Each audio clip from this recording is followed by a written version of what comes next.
So it's time for the January ATC swap over on the I Love IndigoBlu Facebook group.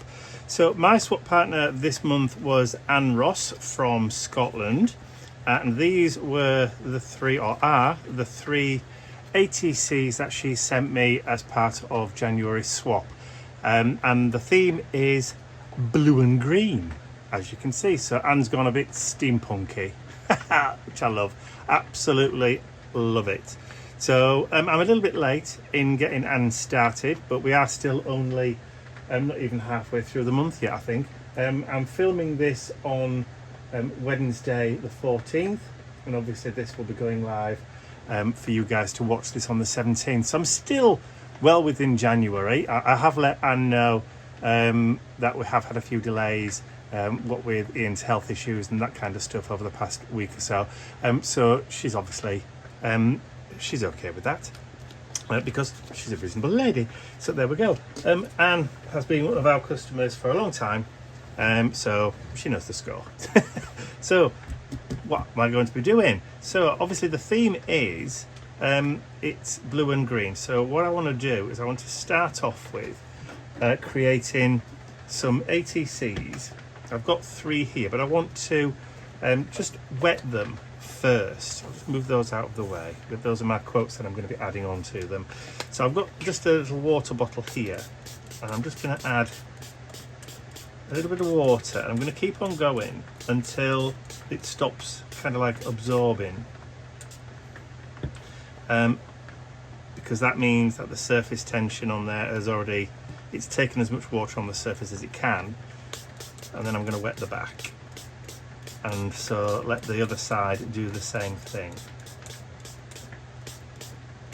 So kind of almost saturate the cardstock to the point where it'll lie flat again, but it's completely wet, which will enable any kind of inks and things to soak straight in onto the surface. So I've got olive green in the IndigoBlu Eco Vivids.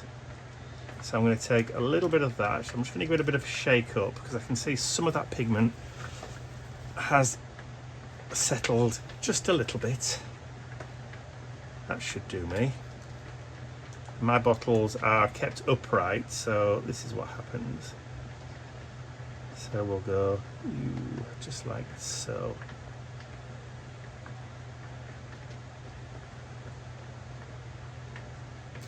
All right. Look at that. Look at that glorious colour. I'm just going to work it round with my finger. So we're going to end up with a kind of really nice watercolory background. Like so. It doesn't matter if there's a little bit over there, or a little bit over there. And then I'm going to spritz them again.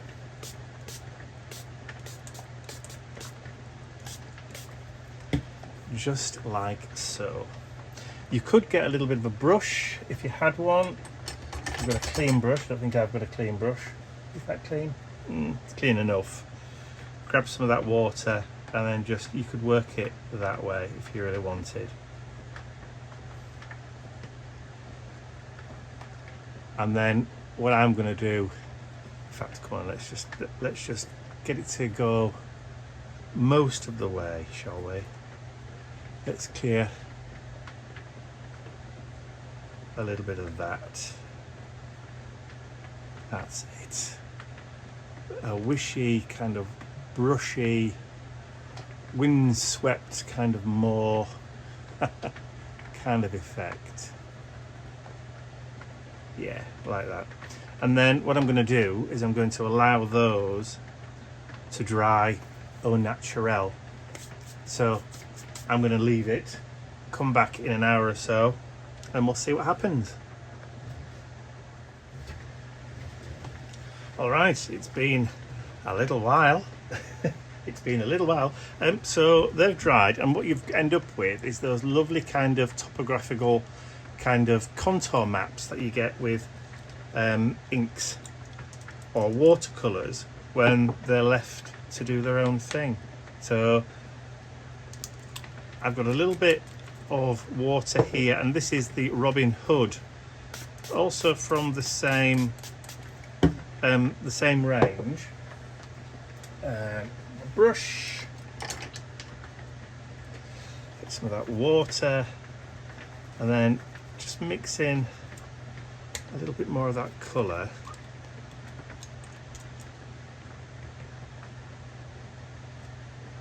That should do, because I just wanted a little bit of darker colour.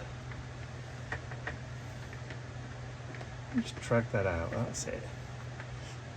Water it down, but just drag it out, and then just add a little bit more kind of a different tone of that colour into the background.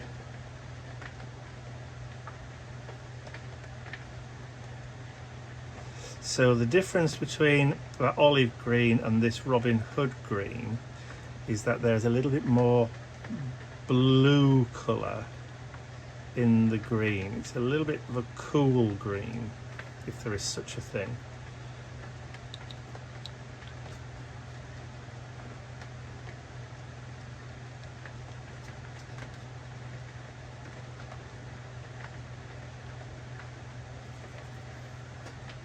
There we go. There's a little bit over here.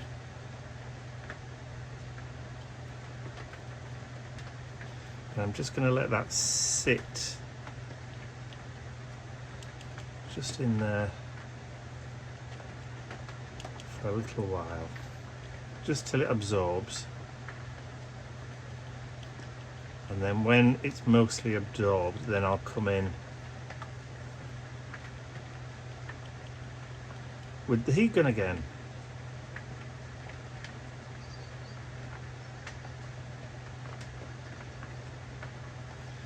Right.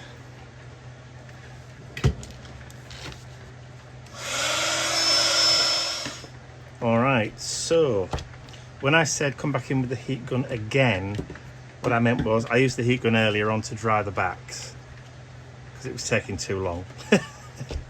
So, next thing, I've got a stamp here. This is a really old IndigoBlu one. It's called Jane Collage, and this is what I'm going to use as my main focal point for these ATCs. And I'm going to use the Warm Breeze Blue to go over the top. But I'm only going to do this one first. I want a sheet of paper. A scrap will do. That will do nicely. Just that piece there.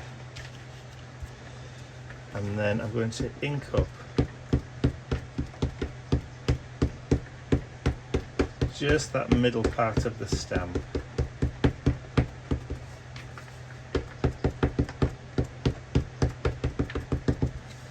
There we go. Love this one. And then I'm going to go down right into the middle, like so. Just put a little bit of CPR pressure on it.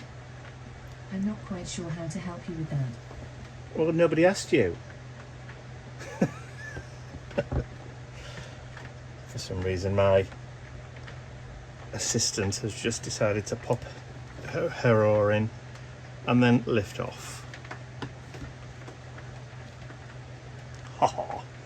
Like it a lot. Put that to one side and bring the other one in. This time I'm only going to do half.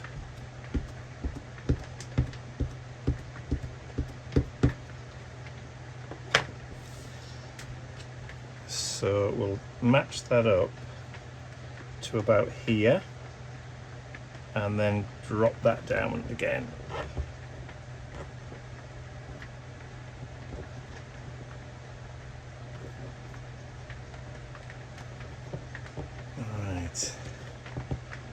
One more.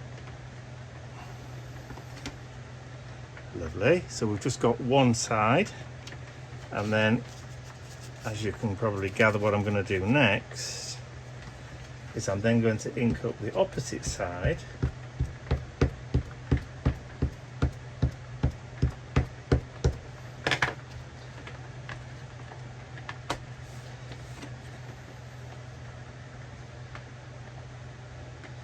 like so,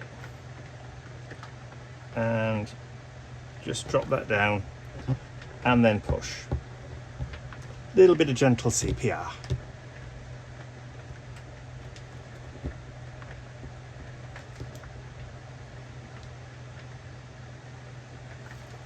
And then I can clean off the stamp.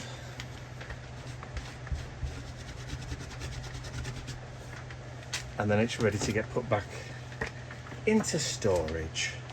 So let's bring those 3 ATCs back in.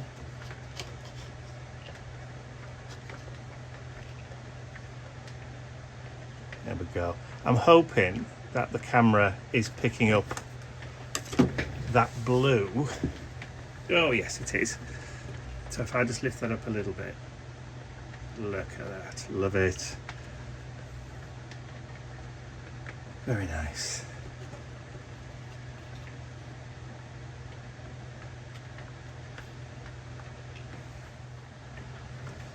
All right, now they've had a little time to dry a little bit, what I'm going to do is I'm going to bring in one of my stamp sets. So this is the Abstract Marks number 2, and it's this little half-tone one that I want.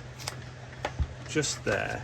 I'm not going to bother sticking it onto a stamp block, but what I will do is I will just use the lid of that ink pad there. And I've got a Posca paint pen. What I'm going to do is I'm going to colour using the Posca paint pen.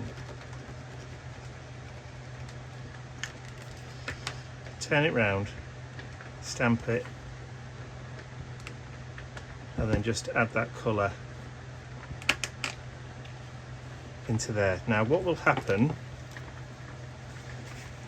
is that it will absorb into the cardstock. Just bring that down there so you can see it. Give that a quick wipe. And it will also take on, there you go, you can see it better there. It'll also take on a little bit of the colour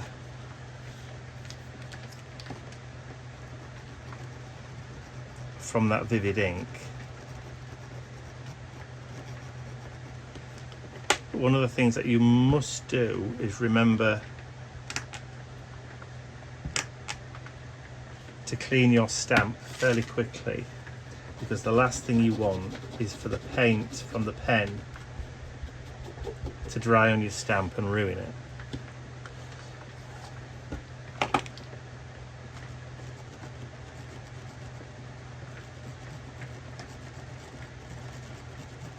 Of course, you could use gesso and just tamp it on with a little bit of a sponge.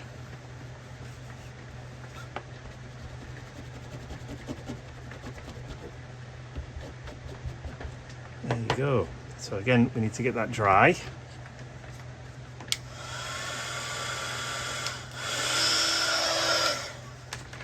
There we go. So that should just lift that background just a little.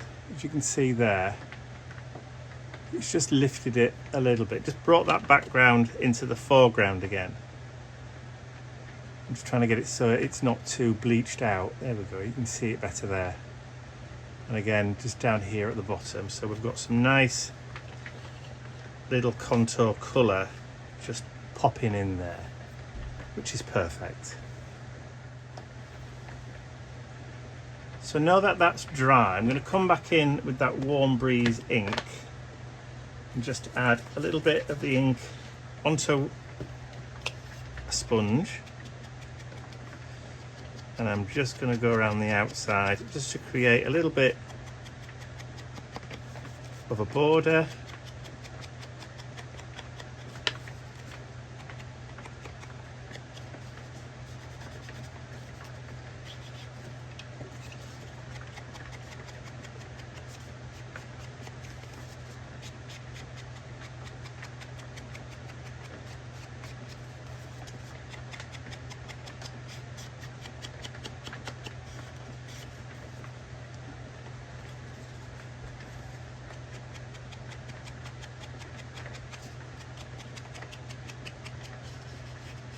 because we're using the same blue, it will automatically just tone in.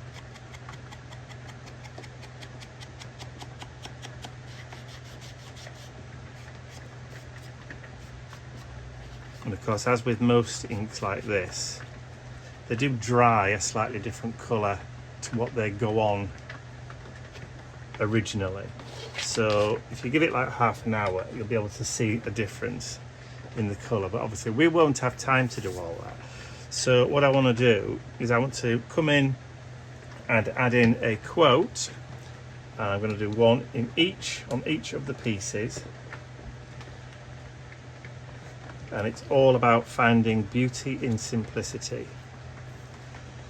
And these are the quotes that I want to add on. So we've got quiet moments speak the loudest truth, unless we find what matters most, and simplicity is beauty enough. But what I do want to do is add that border just around the outside.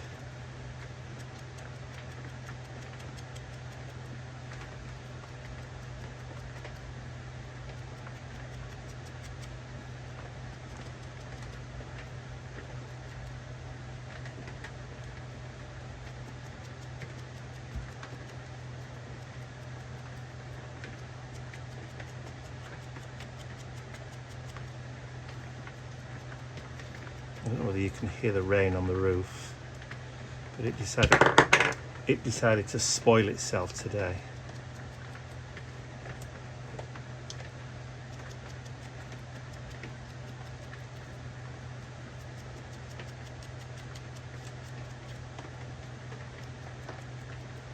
And that hum you can probably hear in the background is my heater, because it's very cold.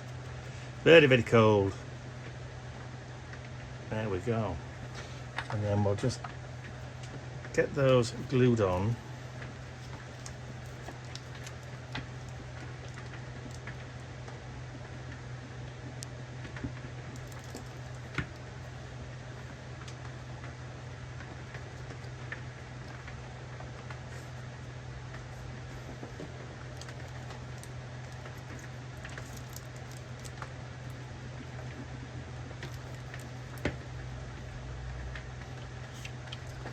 Yeah, let's stick them down towards the bottom.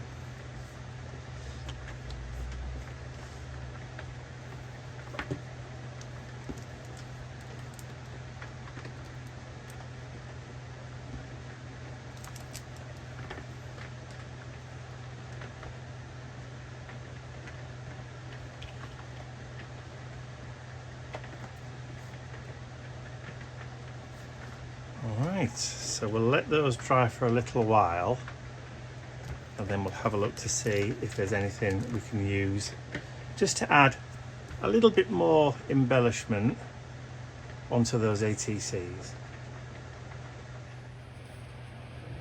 Okay, now that everything has dried, I'm going to use this stamp from the Abstract Marks set, which is just a really small mark making one, and I'm going to use the lid from the ink just because. And what I want to do, just bring in a little bit of that texture just on the edges.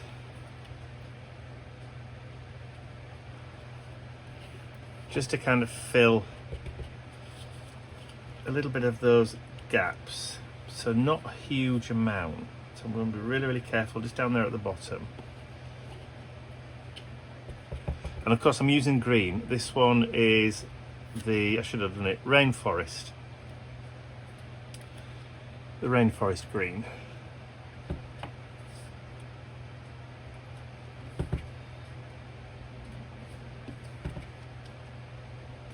Just in that corner. There we go. Just something as simple and as subtle as that is enough. Oh, excuse me. So just something as subtle as that is enough, just to kind of finish them off, I think, anyway.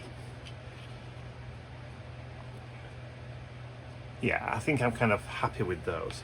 So what I will do after I've finished filming this is I will print out my little ATC backs and then stick them on there and then get them all packaged up, ready to send off to Anne, because obviously she's waiting for them.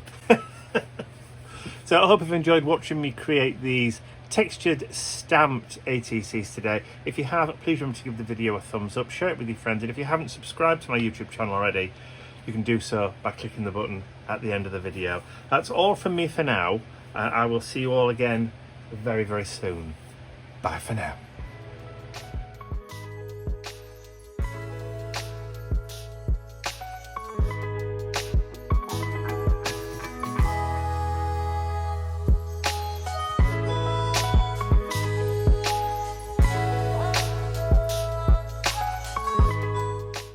I'd like to say a huge thank you to all of my angels, because without you, these videos would not be possible. And don't forget, you can access your exclusive angel-only content over on my website. There's a link in the description area below.